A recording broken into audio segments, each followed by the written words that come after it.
নমস্কার। কবি জয় গোস্বামীর লেখা কবিতা মালতীবালা বালিকা বিদ্যালয়। বেণী মাধব, বেণী মাধব, তোমার বাড়ি যাব। বেণী মাধব, তুমি কি আর আমার কথা ভাবো? বেণী মাধব, মোহন বাঁশি তমাল তরুমূলে বাজিয়েছিলে। আমি তখন মালতী স্কুলে ডেস্কে বসে অঙ্ক করি, ছোট্ট ক্লাস ঘর। বাইরে দিদিমণির পাশে দিদিমণির বর। আমি তখন নবম শ্রেণী, আমি তখন শাড়ি। আলাপ হলো বেণী মাধব সুলেখাদের বাড়ি।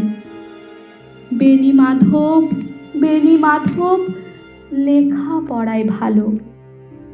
শহর থেকে বেড়াতে এলে আমার রং কালো। তোমায় দেখে এক দৌড়ে পালিয়ে গেছি ঘরে। বেণী মাধব, আমার বাবা দোকানে কাজ করে। কুঞ্জে অলি কুঞ্জে তবু ফুটেছে মঞ্জরি। সন্ধেবেলা পড়তে বসে অঙ্কে ভুল করি। আমি তখন নবম শ্রেণী, আমি তখন 16। ব্রিজের ধারে বেণী মাধব লুকিয়ে দেখা হলো। বেণী মাধব, বেণী মাধব, এত দিনের পরে সত্যি বলো, সেসব কথা এখনো মনে পড়ে? সেসব কথা বলেছ তুমি তোমার প্রেমিকাকে?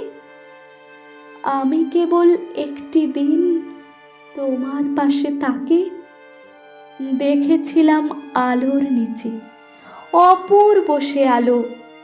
স্বীকার করি দুজনকেই মানিয়েছিল ভালো। জুড়িয়ে দিল চোখ, আমার পুড়িয়ে দিল চোখ। বাড়িতে এসে বলেছিলাম ওদের ভালো হোক। রাতে এখন ঘুমাতে যাই একতলার ঘরে। মেঝের উপর বিছানা পাতা, জ্যোৎস্না এসে পড়ে। আমার পরে যে বোন ছিল চোরা পথের বাঁকে মিলিয়ে গেছে। জানি না আজ কার সঙ্গে থাকে। আজ জুটেছে, কাল কি হবে? কালের ঘরে শনি। আমি এখন এই পাড়ায় সেলাই দিদিমণি। তবু আগুন, বেণী মাধব, আগুন জ্বলে কই?